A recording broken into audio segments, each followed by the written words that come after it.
This is the Wisdom Table coming to you from East Harlem Community Radio. It's a station based at the James Weldon Johnson Houses, the community center, right off from the community center. And we're very happy to have this facility so that people of East Harlem can voice their concerns and have an outlet, whereas they otherwise would not. The program that you're about to hear, the Wisdom Table, does not reflect the views, attitudes, whims, deeds, or any other proclivities of the management of this community center, nor that of the administration of the housing development. However, the program does reflect the research done by the participants in the program who are live in living color in studio and by phone interview.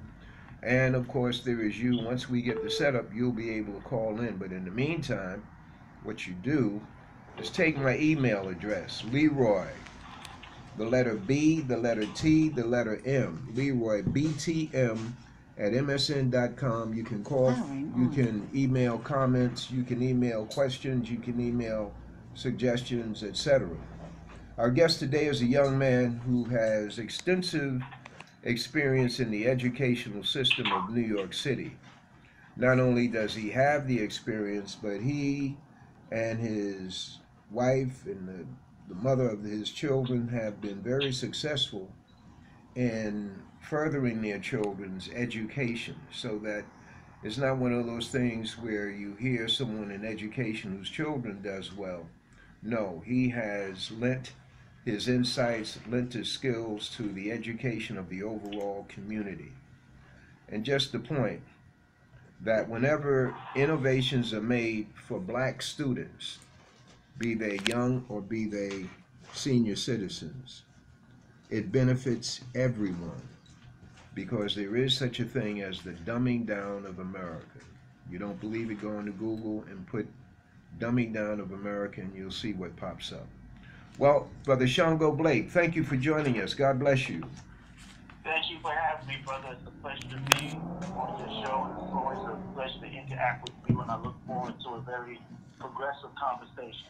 And just hold on a second while we make it an adjustment. Maximum volume. Just made an adjustment. Okay. The title of the topic that we've asked you to respond to is, can black children learn? And if that is affirmative, how can that be proven based on your experience and your theory of education? Absolutely, absolutely, it is affirmative. We know that black children can learn given the conditions that they are under proper teaching and proper education. When we say learn, we have to set a standard in terms of what learning looks like. How do we measure learning? What would we say is a successful educational experience? Because there are all kinds of criteria that are put on our children that are unfair, and there's also all kinds of negative pejoratives that often are used to describe our children, like terms like at risk,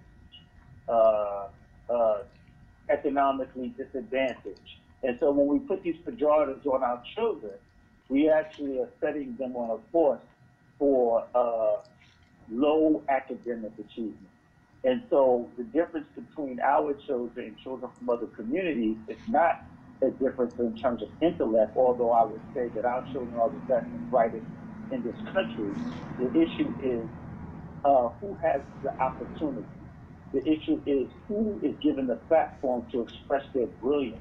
And the issue is, how do we as a community support and reinforce to our children that they're special and give them the attention for doing great things? Okay, we have participants at the Wisdom Table, and at any point they may join in and ask for clarity or for you to hit a point once again. So Sure. Let's go through the experience that I'm aware of. First of all, is the one in Yonkers. What was your role in Yonkers? What were you able to accomplish, and how? Well, in Yonkers, I was started off in Yonkers as a guidance counselor, and then became an assistant principal within the system.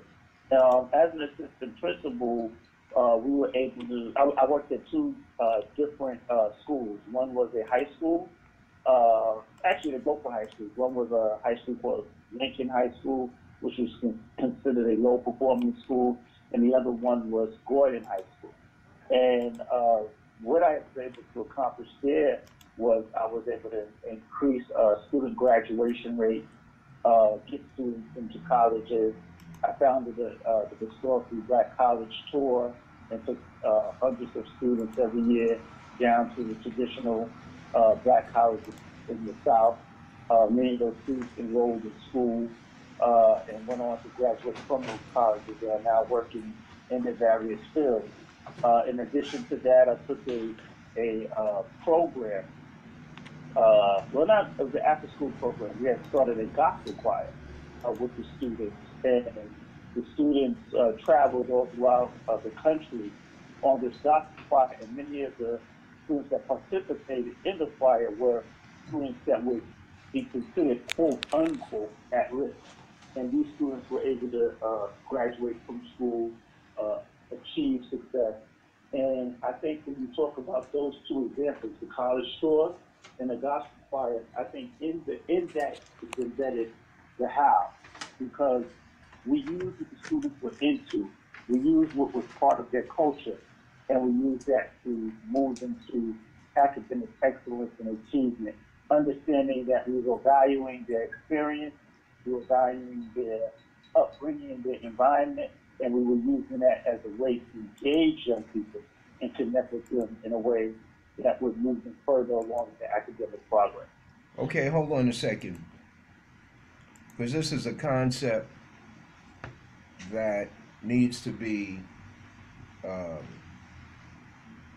appreciated, and that is you use the children's culture, and within the culture is a momentum. It's already moving. It's already reflecting attraction. So the choir, and this is me, I'm not up in Yonkers, my supposition. So with the choir, you have people who've been to church, who may have or may not have participated, and then you have children who feel they haven't been to church, but they feel that they can sing, and that's 100% of the children in the black community. They know they can dance and sing. So when you did the choir, that had to draw a lot of students to be a part of it.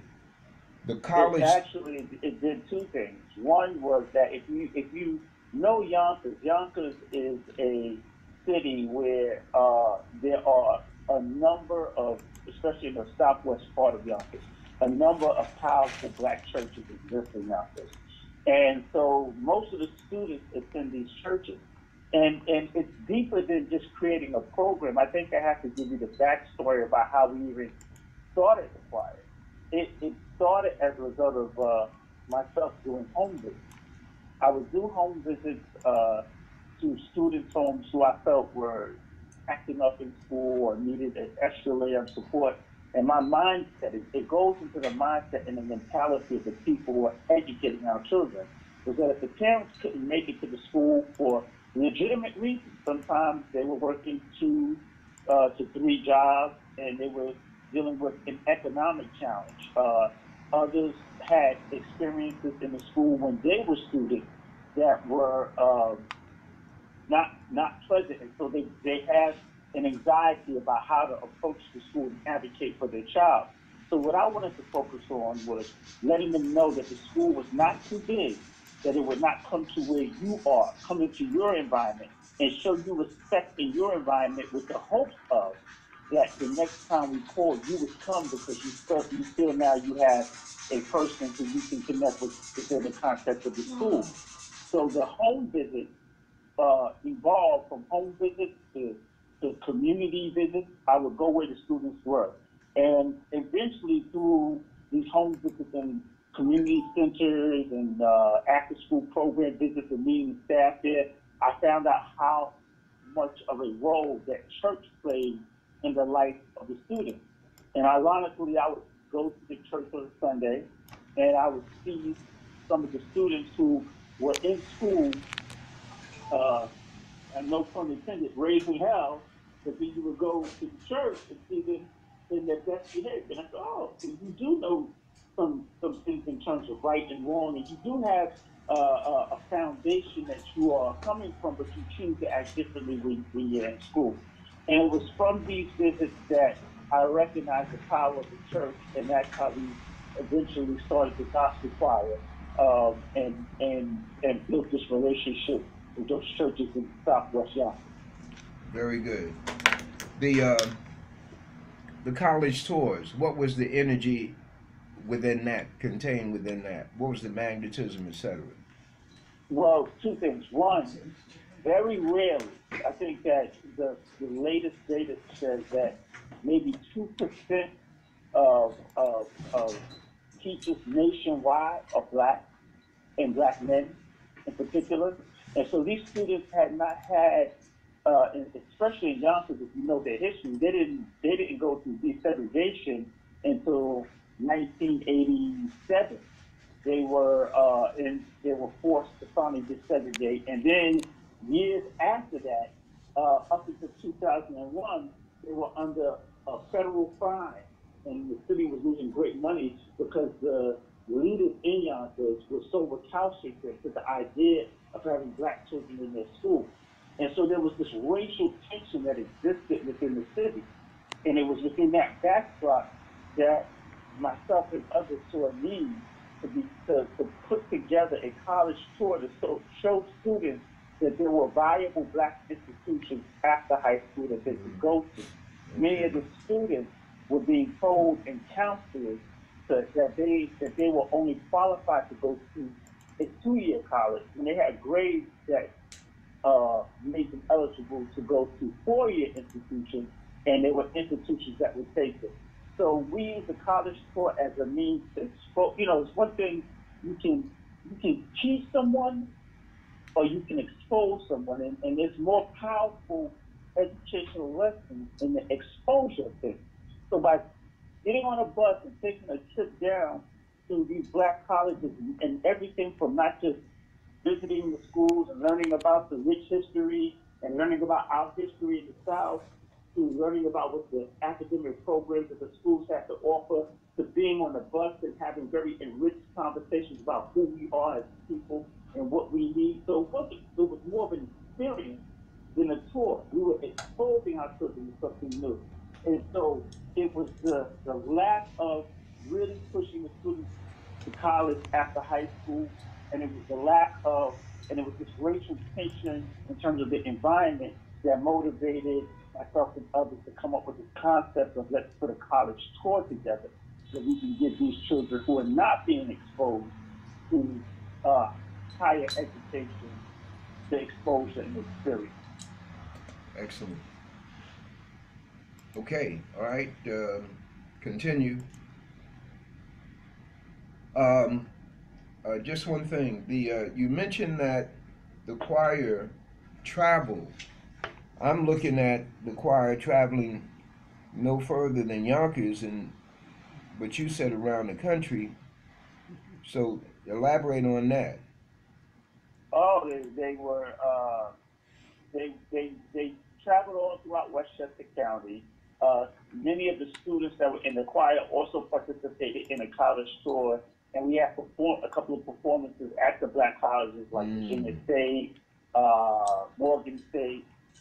Then they participated in I think it was the McDonald's Gospel Fest, which was a big thing in the late 90s, early 2000s, where they would compete with choirs from all around the country to see who was the #1 choir. They came in second 2 years in a row. And I would say that a byproduct of this choir that existed at the school was that these churches that were really divided against each other in Yonkers came together to support the choir, because the students went to different churches. So when we had events and we put on programs, all the churches would come out and they began to build and network with each other and stop this politics of division between the churches, which made them become a political force in Yonkers, because now they were operating from a standpoint of unity. So here you're the assistant principal, and you're able, with the permission of the principal, he doesn't get in your way. I believe he was of what persuasion? I know we did interviews years ago regarding that. So the principal, I had a number of principals. So let me give you the storyline, so to speak. In Yonkers, where we did the Black College tour at Lincoln High School, I was there for 1 year, and then and we had done so many things in that particular school that they removed me from there and put me in a high school across town because they felt that it would kind of cut my base of influence and support. In doing that, all they did was extend my influence and support because now I was known at two different schools, and the students all talked to each other, and everybody knew Mr. Blake and the work that he was doing, and it just spread. Uh, I had a white principal I had a black principal at Lincoln High School, which was the first school. And then I had a white principal at Gordon High School, which was the second school that I was at. And I would say that the black principal at Lincoln High School was it was the first time that that school had a black male principal. And at the time, they had a black male superintendent for the first time in Yonkers. And so there was a lot of resistance to change based upon racism. And they were pushing for change, reform, and open to new ideas. So I was able to do a lot at that school. But after a year, they got rid of the superintendent and they got rid of the principal. And then as a result of that, I got transferred to another school, which was Gordon High School. And that's where I had a white principal. And they didn't so much support the work as they feared the people. Because the thing that was driving the change was the fact that parents were empowered and that parents were getting behind this change agenda. And when parents get involved in things, then the system has to respond. Hmm. Um, so being successful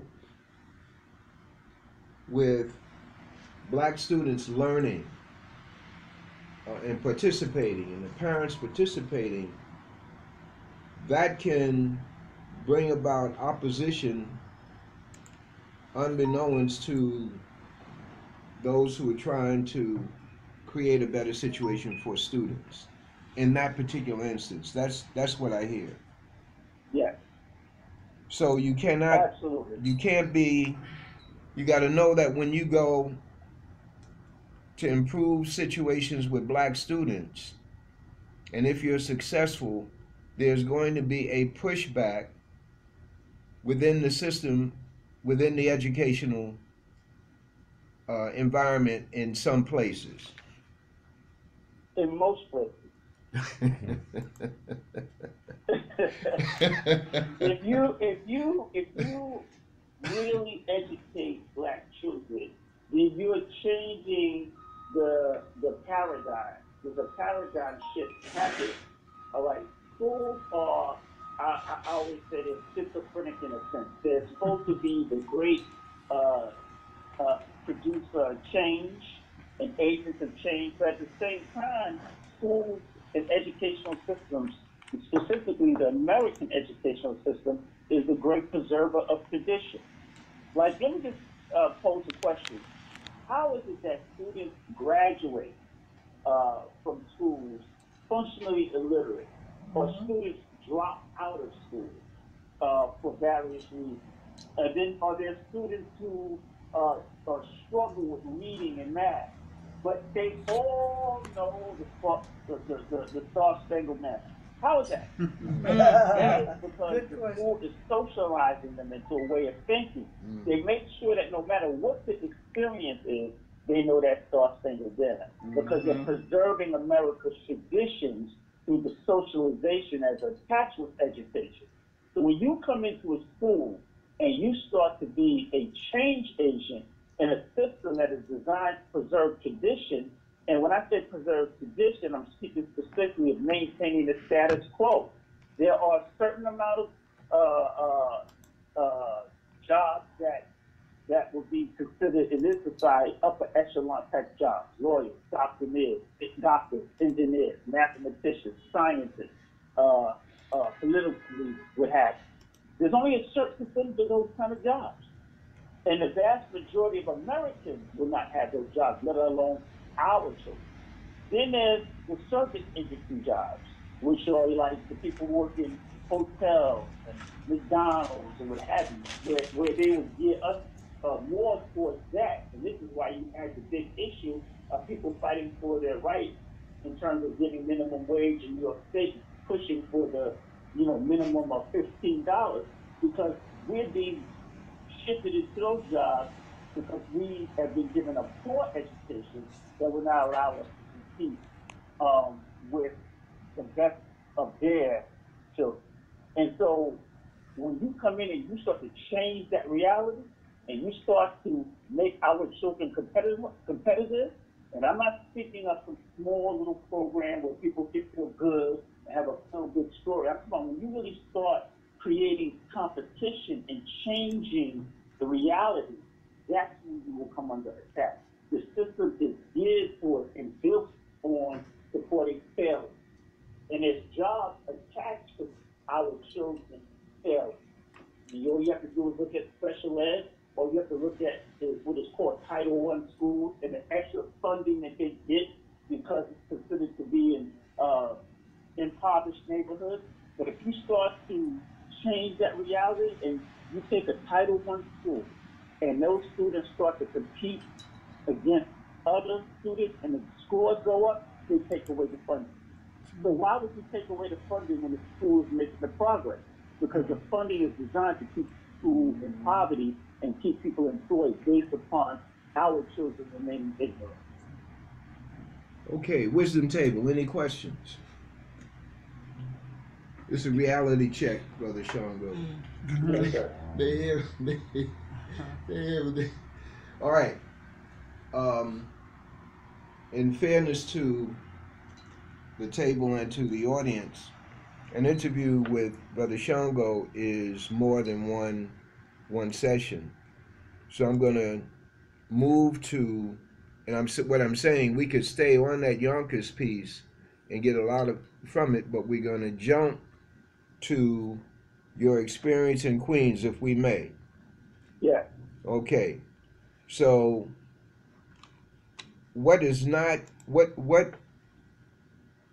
how did you get that position, and what was your vision? Well, I had transferred out of Yonkers into Queens as an assistant principal. And after being there for maybe not even 6 months, I would say 4.5 months, there was a change. The person who was the principal prior to me was reassigned to another school, and it created an opening for me. And I was asked by one superintendent, a black man by the name of Michael Johnson, to take over the school. And I went through a process called the C30 process. A C30 process is when you apply for the position, you're interviewed by parents, teachers, the administration, certain political people, and you go through this process and you get appointed. And when you're appointed, it means that you're not interim act, you're appointed to the position. So when I came on it was asked to take the position, I came on and they appointed me. But at the time that they appointed me, the New York City, which was the New York City Board of Education, was changing from a Board of Ed structure to a Department of Ed structure. This is under Michael Bloomberg and Chancellor Tribe. And so what they did was they removed community school board and removed community school superintendent and they created a regional structure where they had 10 regional superintendents, and everything was controlled centrally by the hierarchy of the department. So the chancellor was the one who was really in charge of the school and the school system, and the mayor. This was just one of his other departments, just like the Department of Social Service, the Department of FDNY, New York City Police Department, how you have commissioners. That was the new structure. The controversy took place because I was by state law appointed already, but they removed the superintendent who appointed me, and they didn't want to acknowledge his appointment. So what ended up happening was a new regional superintendent came on, and she attempted to undo the appointment. So there was some political stuff that went back and forth. I had to go to the C30 again, so I'm the only principal who went through what I call a C60. I went through it twice, and on the second round I got appointed again, and that's how I got the position. Okay, so you're in the position. You're in a position at the same time you have a vision, or is that something that developed after you get into the environment of the school? Okay, so once I got into the position, and this is me as an interim acting principal, which means that they can come in any day and say, hey, these services are no longer needed. One of the things I immediately did, and I think this is something that I've learned throughout the years, is that you have to engage parents and make them partners in the conversation about what's needed. Wait a minute. Say that again. You have to engage parents and look at them as partners in the process if you truly want to be successful. This is not according to the setup. This is according to your experience and your vision. This is what I've learned throughout the years. How critically important parents are in terms of empowering a school leader to be successful. All right. When a school leader is connected to the parents and the community, they can get a lot accomplished. Now you use the term partnership, not involvement. Are they the same or different? They're different, and involvement is a very paternalistic, arrogant term. Paternalistic means what? Meaning that school leaders, school systems want parents involved in an agenda that parents did not create. And so parent involvement is only valuable if you're supporting our agenda. They don't want parents that are going to come in and ask critical questions, that are going to push back, that are going to have different perspectives. So an involvement is something I had nothing to do with, which is like paternalistic, like the school system is being a parent to the parents and telling them what they need to be involved with. I like the term parent partnership. Parent partnership says, hey, we're going to sit down and we're going to figure this out together. We're going to argue about it. We're going to debate. We're not always going to agree. All right. I used to have intense debates with my parents, and I would win some and I would lose some, but the children never lost because we were arguing about what was the best way to approach creating an environment, a learning environment that was healthy. So I think that parents, a lot of times, subtly sent the message, do not participate. I mean, you can go into most schools, and the first thing that you'll see is at the desk, stop here. Don't go past this point. So there's these messages that parents are sent that say, you're not welcome. Yeah. And even if the parents can't articulate it, they feel it. Even if the parent cannot necessarily articulate or express what it is that's happening in terms of them being pushed aside, they feel it. Okay. They know it. And this is why a lot of times there's tension between administration and parents, because parents get frustrated. And it goes back to the point that I was saying earlier, that if you are a parent that when you were in school, you were made to feel less than. Now you're back in that same school that you know miseducated you, and you're seeing it happen now with your child. So you come to the school already with tension, and then the school has ways of letting you know you're not welcome. Okay, so the partnership, you began to build communication line with the parents and staff virtually immediately. And exactly. Over that summer, I hosted meetings with different stakeholders, whether it be the parents, bringing teachers in, sharing with them what I wanted to accomplish, hearing from them what has been the history and the experience, getting to know the people in the community, letting them know that I was not going to be, I had a vision for myself first. And the vision for myself was that I was not going to be an in-the-office principal. I was not going to be a person that sat behind the desk all day. That I was going to be out. I was going to be involved. I was going to meet people in the community. I was going to be visible.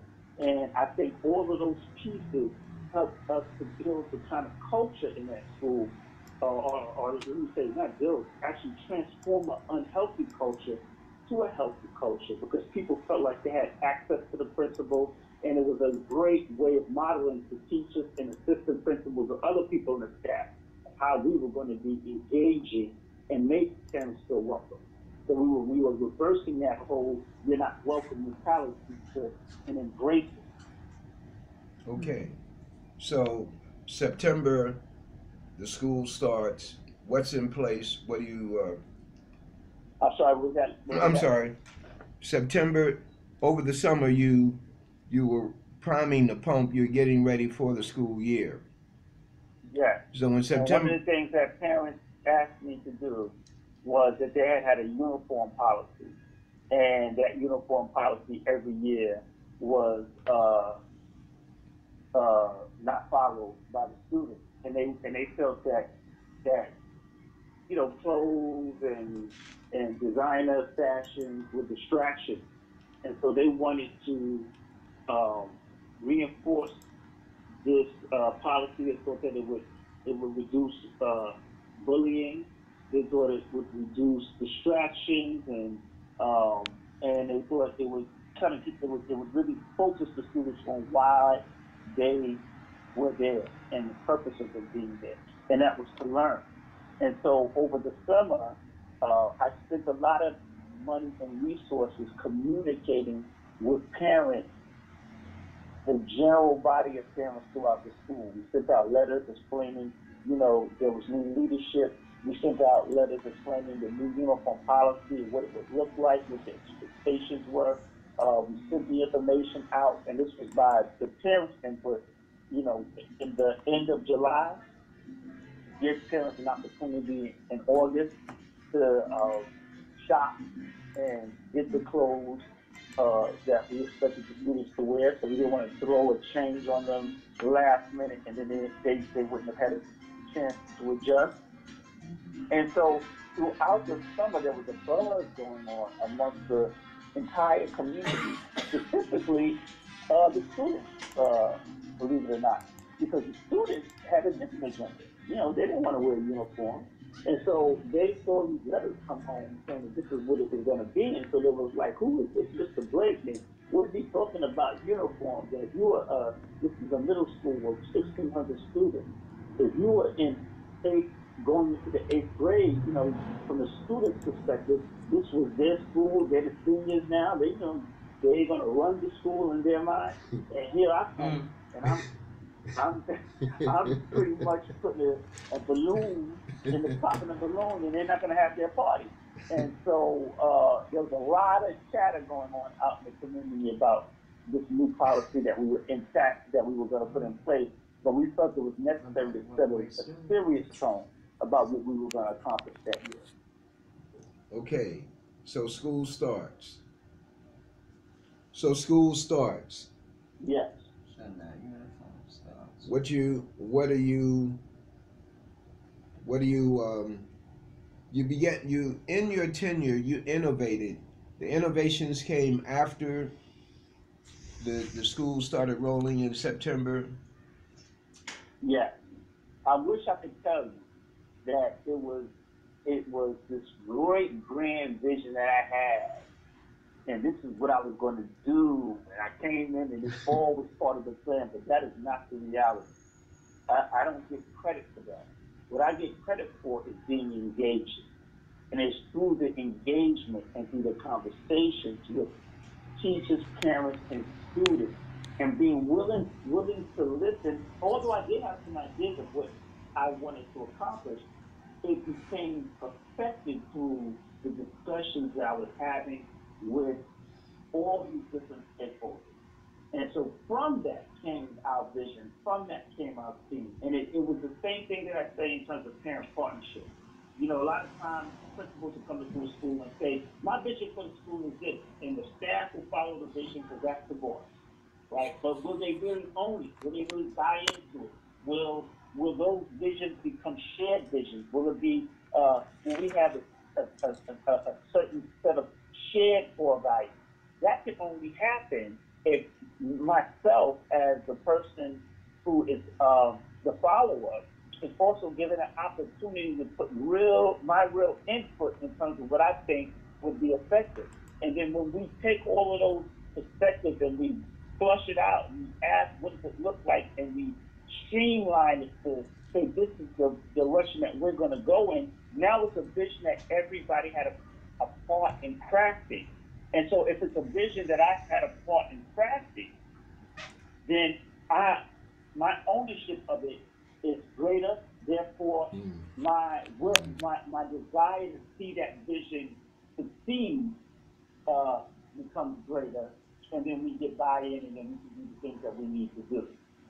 So, as it relates to, there was a project that I'm known as the nation's hip hop principal, and it was because of my ability to bring hip hop into the curriculum and into not just the curriculum, but into the total school environment, from the parents to the teachers to the students. We had come up with this mantra called "The Time Is Now," and the school is 109. Time is now. It's time to shine at 109. You couldn't come into that school and ask anybody what time it was without them, snickering and saying, "The time is now. It's time to shine at 109." And that came from the deep discussions that we had about the vision. The discussions that we said, hey, we need to make an urgent change. We need to send a message that something's different about the school. And that's why the time is now. That the now is the urgency. The time is now. It's time to shine. Like whatever existed before, we're not dealing with that. We're dealing with right now, present day. What we're going to do and how we're going to shine, and how we're going to feel about ourselves in the school community, how we're going to send a different message to the entire world that we were a different school and that we were proud to be in our school. And this was coming off of a school that had a reputation of being a low-performing school, had gang violence in the school, low teacher morale, low community confidence, instruction and pedagogy and teaching practices very low. And so it was one of those stories that we hear all the time about failing schools in urban communities. But we came with the time is now, it's time to shine, and we're going to make a difference. Here's what I want to say. That process began when, after I implemented the uniform policy and enforced it, I went from enforcement to engagement, and I asked the students to tell me why they didn't want to wear the uniform. And see, that's where I get credit as a leader, that I invited disagreement from the student population. And it was through what they told me that the hip hop project at the school began. And that was, they told me that by me making them wear a school uniform, I was robbing them of their individuality. And my response was, I don't think so. because you wear the same at the time white t-shirt, same pants halfway down your behind, same do-rag in your back pocket. I mean, flag in your back pocket, do-rag on your head, mean or ice cream look on your face. I said, you're wearing a uniform. You're wearing a uniform that's been popularized to you through hip-hop culture or through hip-hop video. And what we're going to do is we're going to make our own hip-hop song. This happened when a young man said to me, I gotta say this. A young man said to me in one of those meetings, one of my students, he agreed with what I said, but he said that by me making them wear their school uniform, I was going to make them the suckers of Queens. And that all the other schools were going to come to that school, and that they were going to target those students because they were going to think by the uniform that this was the soft school. And he said, I wouldn't be there every day to protect them. And so two things came out of that. That's when I said, well, we'll make a hip hop video. And we're going to figure out a way to rap about school uniforms and make school uniforms a popular thing. And not wearing school uniforms, an unpopular thing through our rap video, a rap song, which ultimately became a video. And the students just went, wow, they were crazy. Oh, we're gonna make a rap song. And so I immediately saw their response to what came out my mouth and said, you know what? We got to figure out how to do this. And from that rap project, it evolved. We figured out, through not just using this to send a different message about the school, but we can connect this to all the different learning standards and make sure that we use hip-hop to teach English, hip-hop to teach science, math, social studies. We'll teach them filmmaking, production. We'll teach them how to budget out a project, how not to go over course. Now you're dealing with charts, graphs, data analysis. We'll teach them the social economic conditions that gave birth to the rise of hip hop in the inner cities. Now we're dealing with now through studying that, we're dealing with the great migration from the south to the north. And then we're looking at how the immigrant community came into New York City and how this created a melting pot of culture within the Black diaspora. So now, through that, the emergence of hip hop, how did the 1970s crisis, economic crisis, and the pulling of music and art from the schools give birth to a subculture where students use their creative energy to come up with their own music, their own art? What are the 5 elements of hip hop? You know, MCing, graffiti, b-boy, breakdance, DJing, and knowledge and purpose. What role does rumination play? So we got into all of that. Then we got into when you write. What do? You write, you rewrite, you revise, you edit. When you film, what you do? You storyboard. You write in sequence. You might shoot out of sequence. You go back, you edit, you look at plots, you look at settings. All of this stuff is the standard writing practices that the students were required to learn, but now we're doing it with a hip-hop flavor. So out of that idea to get the students to buy into wearing the uniform, we taught them all of the elements of hip-hop, the elements of filmmaking. I mean, students were behind cameras. They were learning how to do editing pieces on Final Cut Pro using Apple Mac computers. And the result was that the students went to the Tribeca Film Festival. HBO put up as a model. It was up on Oprah. I mean, it just took off. The other part of that students' challenge was that we would not be able to protect them. And what we did was that was the basis of us starting a unique program in the school that was centered around a partnership between the parents, myself, and the rest of my administration called the PEST program. And it stood for Parents Empowering Students Today. And these parents had jacks, they had radio units, they were walkie-talkies, they would communicate with my deans and me, and they would watch the students come to school, and they would watch the students leaving the school, and they were in the school during the day. They created a 5-block safety radius around the school. Within 5-block radius, you saw pets, a bike, car, talking to the police, talking to homeowners, talking to local merchants. So parents felt very safe about their children coming to the school because we took the school and we said we're going to bring the school to the street, not the street to the school. Mm. Wow. Question. These are grandparents up in here and they smiling. Well, I agree. That's why I was. Okay. Hey. All I know is that uniform thing. When I was president of the district, that uniform came up then, and the parents were saying, "No, I'm buying my child dress clothes to wear."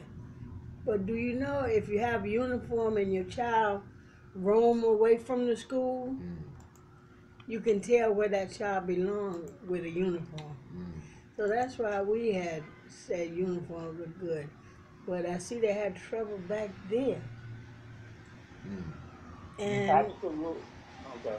And the same trouble was later. It's really now. Because nobody, the parents do not want to put uniforms on their children. Some do and some don't. We had that same issue when we first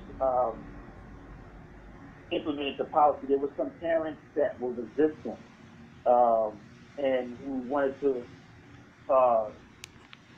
They were allowing their children nagging to leave them. You know, oh, I don't want to wear the uniform. So the children would tell the parents, and then the parents would come up and confront me. And by the time they left meeting with me, those same parents that came to confront me were the parents that ended up becoming my test parents who were doing the patrol. That it took a lot of conversation, it took a lot of dialogue, but also the parents who were really vested in seeing the school turn around, they were the ones leading the charge. So sometimes there's a saying, you know, fish swim in schools. And so sometimes when I was saying it, they didn't want to hear it because, oh, I'm just the principal, administration, and that kind of thing. But it was more powerful parent to parent when another parent would say, hey, look, I'm up at the school. I'm the test parent, and they know the same parent from the neighborhood. And I'm telling you, there's some good things going on in the school. And then they would go in and say, look, you know, by you getting the child the uniform, this is what we're combating and confronting and what have you. And the pressure came from two places, believe it or not, parent to parent, and the peer pressure, student to student. Because even when a student didn't want to wear the uniform, there were so many students wearing it that when the student didn't wear it, it looked out of place. And so they conformed because you had too many people that were buying in. And so I think that when it comes to those parents who want to buck, they can buck, but they can only buck so much if there's another group of parents that are saying, no, this is what we're going to do. So I enforced the policy. I would get sometimes calls from downtown New York City Department of Education. And they would say, you know, you can't enforce the policy. You know, the parents can opt out. And I would say, at this school, they can't. They got to wear it. And it was a leadership principle that if you're bringing me into school to make change, how am I going to make change when you're undermining me every step of the way? So if you really want to see change in this school, a school that had 5 principals within a 6-year period, a school that had violent incident rates that were students who getting physically hurt and jumped in by gangs and gang violence, a school where the children were not learning. If you really want to see change, then I said, and I did this as an interactive principal, because I never took the position to have a title. I took the position to be a transformative leader and make change. So I said, if they're coming to this school, this is what's going to be. But the power that I had came from my parents who stood with me. Those same parents who said to me, this is what we want to do. I said, I'll enforce it, but I'm going to need your back. And so they even sent people down from the DOE to spy on me to see what I was doing. And when they would come out there, they would see 20 parents. And the parents would tell them, you know, this is what we're doing. I never forget a superintendent said one time, you know, some parents don't like the uniform policy. And one of my parents said, well, some of us don't like the uniform curriculum. Are you changing that? And he said, no. And he said, well, then we ain't changing it. And so the parents who have nothing to lose, nobody's your boss. You have nothing to lose. These are your children. You set the agenda. And then those of us who sit in positions of leadership have to follow an organized, united group of parents. And I want to say this, one of my strongest supports was grandparents. Because they had time to be up at that school. Many of them were retired, and they would come up and they would make their presence known. And they were, you know, in our community, we still have that respect for our elders. And so the children themselves, no matter how they act, when they saw them grandparents up there, and they were just, and one of my students said, yeah, that's my mother's, that's my friend's grandmother. You know, so when they spoke with they had a greater level of respect that they received from the children, just because the children knew them from the community and saw them as an active presence.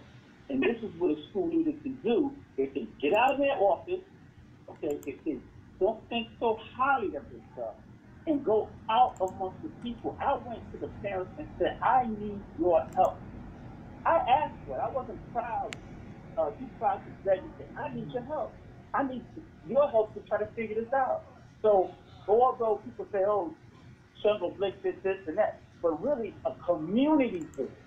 I was just smart enough to understand what I knew and understand what I didn't know. And when I didn't know something, I was smart enough to gather weight and let somebody who did know lead. Brother Shango, in your account, there was this strong energy within the parents, and there's something else happening there for them to be, this is my feeling, for them to be as strong as they were. They had to have, well, maybe it goes back to the topic, maybe they were convinced, sold on and convinced that their children could learn, providing the environment, the overall environment lent itself to learning, including their involvement. Am I missing something in your dialogue? No, you're touching on something. What I would say is that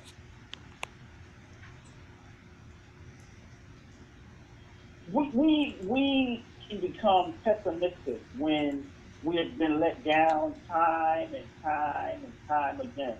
And so we almost go into what I call survival mode. We'll send our children to school and say, you know, just keep your head down, you know, don't bother nobody and try to survive. You know, that's like sending your child into a war zone. And so what happens is that we almost become desensitized to failure. Failure becomes the new norm. I mean, unfortunately, if you look at the police killings in this country of unarmed black men, we're starting to become desensitized. We're like, it's almost like, no. Because we're overwhelmed by the constant barrage of negative that we see, that almost it becomes a survival mechanism. Well, the same thing applies to school. When they talk about Black Lives Matter, and they talk about the unarmed killing of black men, what about the killing of the mind of the child in those institutions? Right? It's not a physical death. It is a death. They're killing our babies. And so we become desensitized to that. And so with the parents understanding that, you know, at first they waved me, they watched me, I had to be consistent. You know, they didn't just buy in right away. You know, it's like another principle, another plan. But when they saw consistency and they saw real change, and they saw that it was that I was sincere, then it was almost like a movement. One would come, then another, and then we had a critical mass of parents. And once those parents understood their power and understood the kind of school that they had, it didn't matter who was the principal at that point. No one was going to disrupt that culture because the parents said so. Not because of me, because they were one. They were an energy released. The energy what? They reflected an inner energy that was already there, and now it was released. They believed in themselves and their children. Exactly. I had the good fortune of tapping into that energy. All right. There's a saying, when there is dissatisfaction, there is a desire for change. And I tapped into that dissatisfaction and was able to work with them to channel that dissatisfaction to changing the environment of the school, changing those teachers who didn't want to teach, changing those students who didn't want to be on board, and making a transformational change on the school culture. Any questions from the wisdom table? Somebody got to help me with the time. It's 2:08. 2:08. Brother Shango, a couple of things. Talk about how the success of the school was indicated by parents beginning to transfer students from private school and charter schools into that school. Talk about that. Oh, well, we still have a big thing in our community called the word of mouth. And when the word of mouth got out that the school had changed genetically, and some of the programs we had in the schools and the things that were happening, everybody wanted in.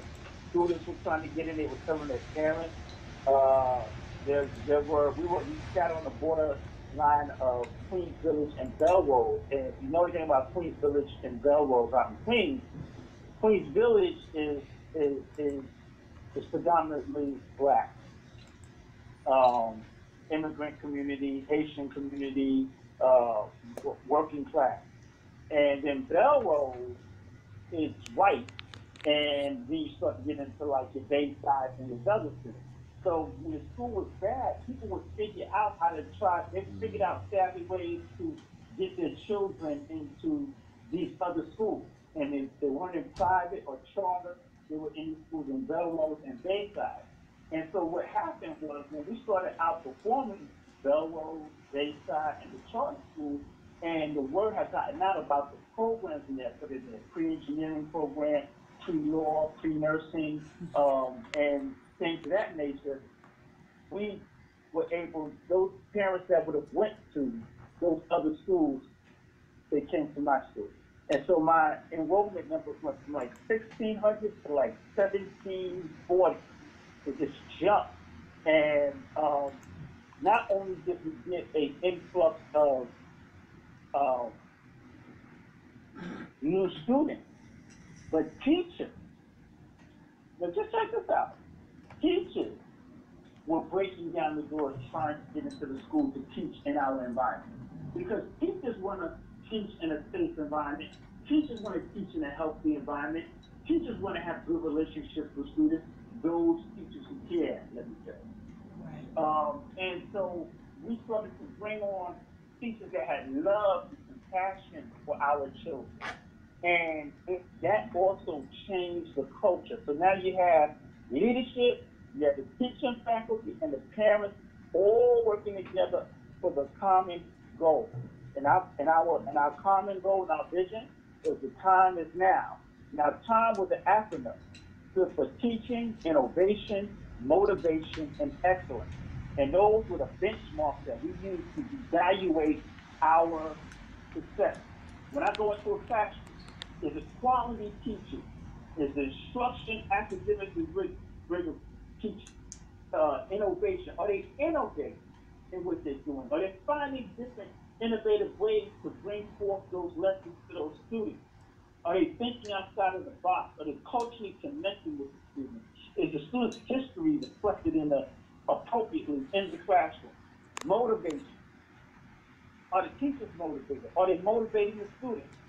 Are we motivating the staff and faculty to move in a certain direction? And lastly, excellence. Are we striving for excellence? What does excellence look like? How can we get better? How can we not become complacent? How can we push ourselves to constantly meet and overcome any challenges that are placed in our path? This was the excellence part of what we were doing. So yeah, so we were able to bring in new teachers. There was a new energy of parents, and the scores went up. If that's an indicator, I don't like to use test scores as the indicator, because I can tell you the real indicator was the success that we saw of those children who left that school and went on to become successful adults. We weren't just dealing with the achievement gap, the academic achievement gap. We were dealing with the opportunity gap, closing that gap, giving students real experiences. And you have to think, those students that were in that school have a standard now in their mind of what school should look like because of that experience. As they are now young adults, and as they become older and have their children, when they look for education, if it doesn't reflect what their experience was as a child, they will have a problem with it. So we set a new standard, which now sets a new community of people who know what education could be with the proper leadership, with the proper staff, and the proper parent engagement. Questions from the wisdom table. Okay, One what? question. I'm sorry. I have one question.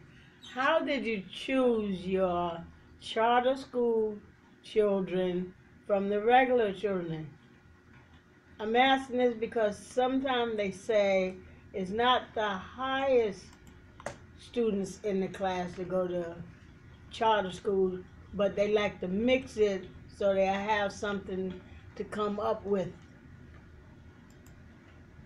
Now, I heard part of that question. Could you repeat it because it was a little faded? Okay, I would like to know, how did you choose your charter school students from the regular students? Oh, let me tell you, I'm glad you asked that question. The truth is, we were a regular zoned public school. We had no choice. If the students lived in the neighborhood, they had the choice of going to our school. And I think that that's one of the things that we were most proud of, is that we were not a school where you had, like, there was no lottery to get into our school. There was no special exam to get in our school. If you lived in the neighborhood, this is the school that you went to. And that school was outperforming all those schools that set those criteria. So right now, when we talk about the specialized high school, and they're talking about testing, they're saying get a test to get into Stuyvesant, a test to get into Brooklyn Tech, right? But the reality is that if you produce a quality educational program, then the students will rise to the level of expectations of the teachers and the staff that are in that school. Right now, there's a school in Queens called Townsend Harris. There's no test to get in Townsend Harris. Look at the data. Townsend Harris often outperforms Stuyvesant and the other schools. So we can't get caught up in that test question in terms of how they try to use that. What we have to do is we have to look at the schools that are in the area are the best schools for Black students. That's the question we have to ask. And I guarantee you, if we came up with a matrix of saying what our children need and what would be the best schools for our children to attend, it would not be the specialized high schools that they parade in front of us.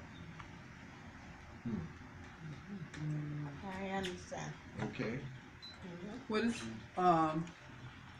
Brother Blake, what are you doing now?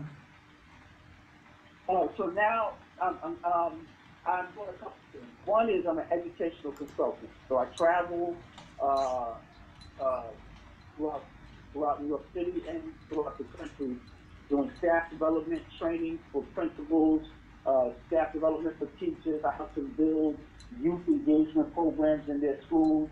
I'm what is called the New York City Department of Education vendor, so it allows me to come in and really interact with now more schools and kind of have the same kind of conversation that we're having at the round table, having that with faculty and staff and getting them to understand the power of culturally relevant education, getting them to understand how do we reduce suspension rates in schools and find ways to engage young people in the learning process.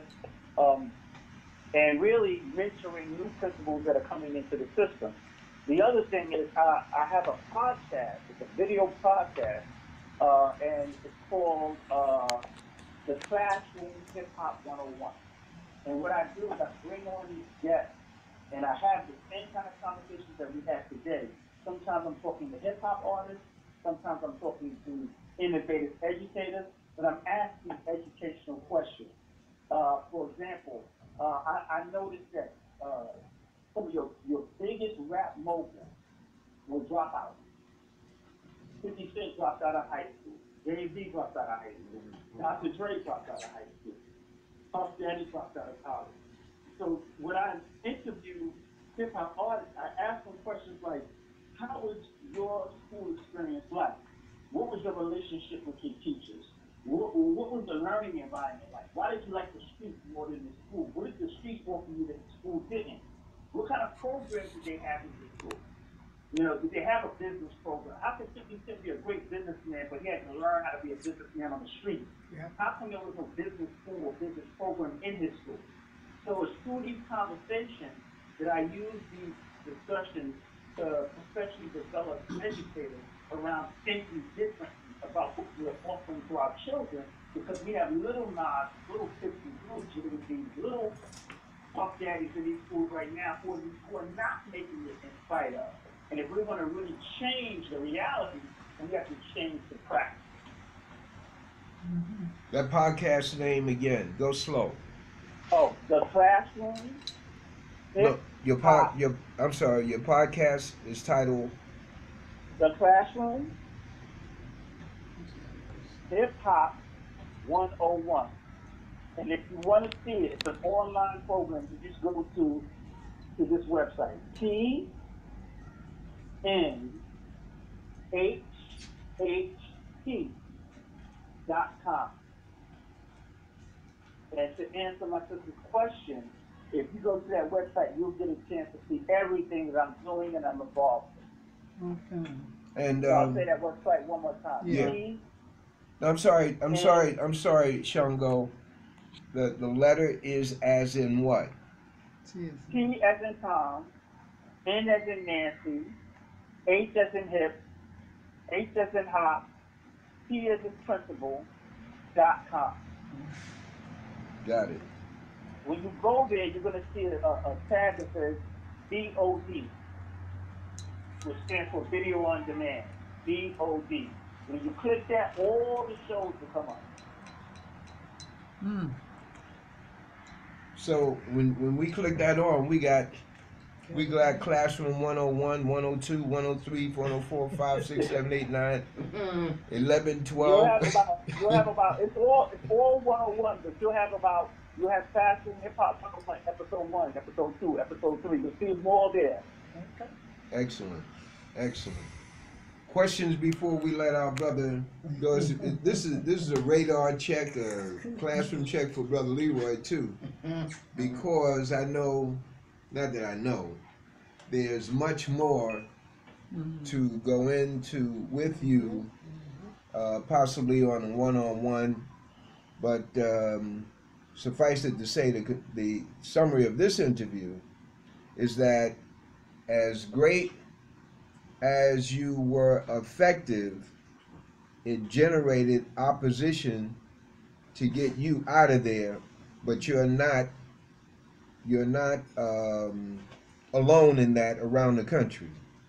Absolutely not. That's a trend. Matter of fact, there's a New York Times article that talks about principals making change and then being removed.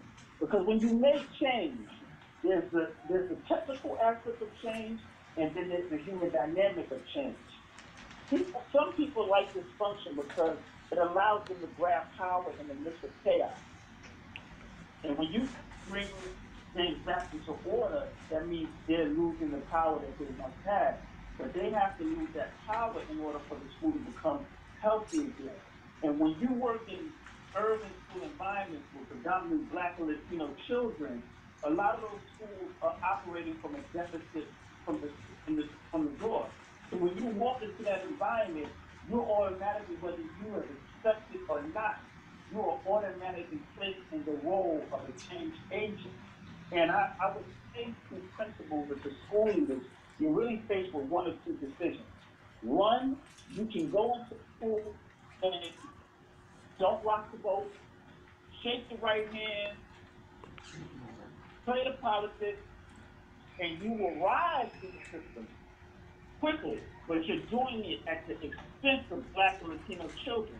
Because to not rock the boat is to leave those children in the bottom of the boat. And when you come into a school, you say, no, I'm going to align myself with my community. I'm going to provide quality education for these children. And you have to fight the forces that want to keep the status quo the same. All right. No more questions from the wisdom table?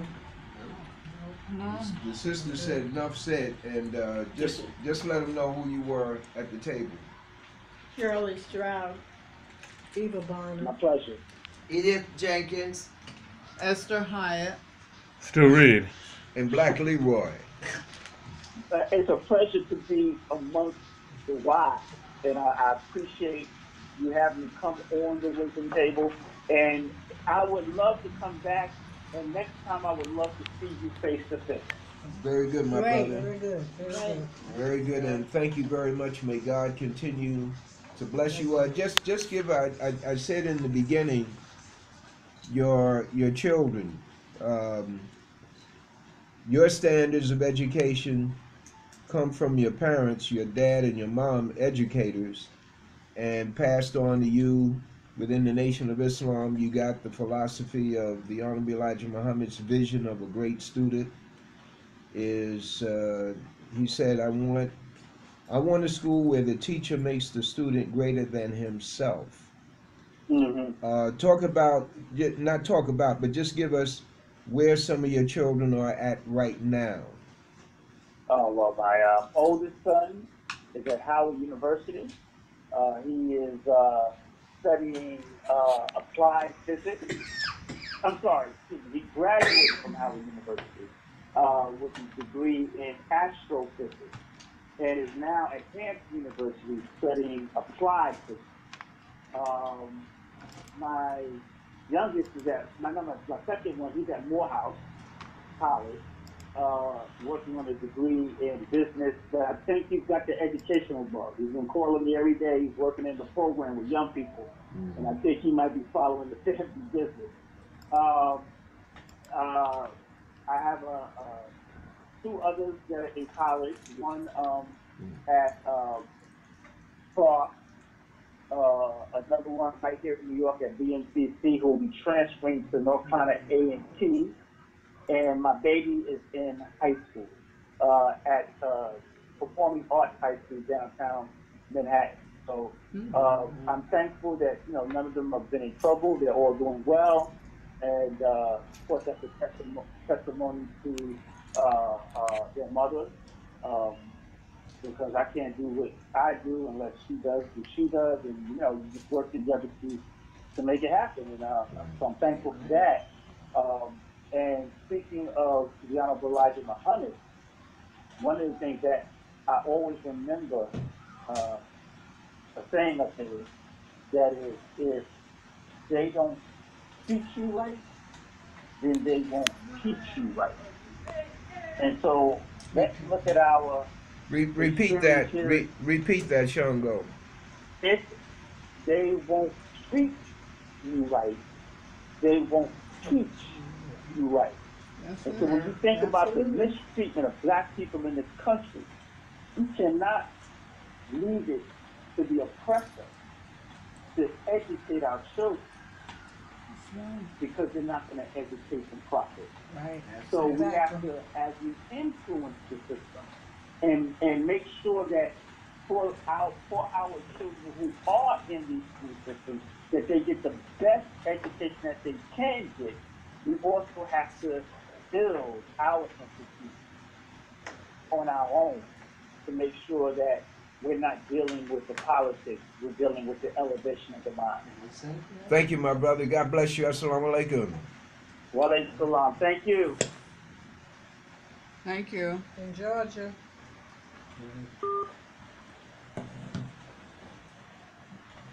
Got our marching orders.